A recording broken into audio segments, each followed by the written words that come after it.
Sa mga nagmamahal sa akin, ako po'y nagpapasalamat sa tulong nyo. God bless na lang po sa inyo. Sana po mahaba pang kasama natin. Tulungan nyo pa ako para naman kahit pa paano, tapundar naman ako ng kahit konti o kabubuhay.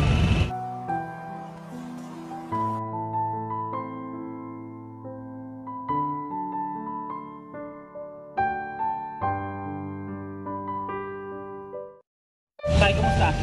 Okay. Nagpa-diagnose ako sa diagnostic center. Kukunin ko mamaya yung resulta. Bakit po? May iniinda kayo na sakit? Sa mga Ay, magpahinga na muna kayo sa pagtinda. kaya nga pa, ngayon, pag nakita ko yung diagnosis, siya ako magpapahinga. Siguro ano na yan, Tay, halo-halo na yung pagod. Yun nga eh. Tapos baka puyat pa kayo. Kasi nga, nagpe-prepare pa kayo ng paninda nyo. Ganun nga. So, mas maganda po na makapagpahinga muna kayo. Okay? Kaya nga, ganun nga ang gagawin ko. Huwag kang mag-alala, Tay, kasi ngayon naman may ibibigay ako sa iyo na pera. Kasi, syempre, hindi pa din tumitigil yung mga nagmamahal sa iyo. Madami pa din nagbibigay sa iyo. Kaya nga, di ba, umagang-umaga, tinext agad kita. Kasi, gusto ko maibigay agad to sa iyo. So, syempre, kapalit nito, magpahinga ka muna. Oo, yun nga eh. Kasi, ikaw na nga nagsabi na parang may dinaramdam ka na. Oo. So, mas maganda po na makapagpahinga. Ngayon malalaman ko mamaya. Dahil nag-aaladji sila bukas eh. Doon pa sa kansineri. Sige po. So, ibibigay ko na to sa iyo, Tay. Bali, ang naipon ko na pera dito, 2,200. Masaya ka doon. Pero syempre, ibabanggitin ko yung mga pangalan nila kasi para alam naman nila na naibigay ko na sa iyo. Bali, nagbigay po ng 500 pesos si Ma'am Kimberly. 500 pesos po yun. Si Ma'am Micaela, 500 pesos. Yes po, mga bago pa yun. Tapos si Ma'am Laleng, 500 pesos po. Tapos meron po isang ayaw magpakilala, 200 pesos. And yung isa din po, ayaw din magpakilala, 500 pesos.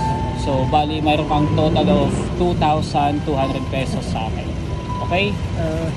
Masaya ka ba? Talaga masaya. Ba't akong tulong yan ba? Siyempre, pero kapalit nito, Tay, magpapahinga ka muna kasi may dinaramdam ka na. Baka ma-overfatigue ka na yan. Tay, ito po.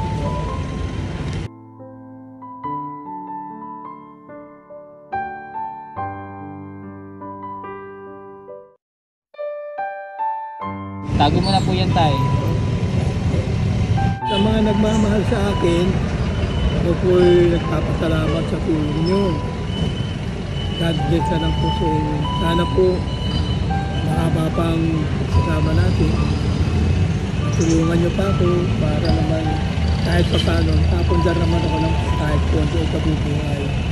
Po, para hindi na kayo maglako. So, mas maganda magkaroon ka ng pwesto na, di ba yung pangarap mo na pares? So, yun nga, malayo pa pero malapit na.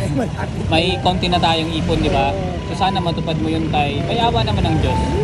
Alam ko naman na darating yung panahon na ibibigay sa'yo yun.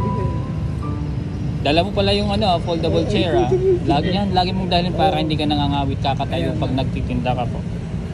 So, yun lang po, Tay. Pupunta na ako dun sa generic, kukunin ko yung resulta ng aking check-up sa Tapos uwi na po kayo. Tapos uwi na ako. Kung kailangan bumili kayo ng gamot, bumili na po kayo, may pera naman dyan. Huwag mong titipirin pagdating sa gamot, sa pagkain. Alagaan mo po yung palusugan mo, yung sarili mo. So yun lang, Tay. Pahinga ka na muna ng pagtinda. At least mga 2 to 3 days. Oo, ganun nga. Mangyari kasi naramdaman ko parang pag-paglik ako medyo kinara ko. Ngayon, hindi ko alam. Ngayon, malalaman ko. So malalaman mo naman kung anong resulta. I-text mo na lang, balitaan mo kung anong update. Kaya sa susunod na pagkikita natin. Ako naman, hindi kita pipilitin na magtinda ka or ano. Mas gusto ko magpahinga ka. May pahinga ka. At least 2 to 3 days, magandang pahinga yun. Maganda na yun. Bawi ka ng tulog, kain, pahinga. Okay tayo, salamat po. Ingat, God bless. God bless. Oo, pupunta na ako sa kansineri. Sige po, gawin na po. Ingat. Sige. Bye-bye. Sige, bye-bye.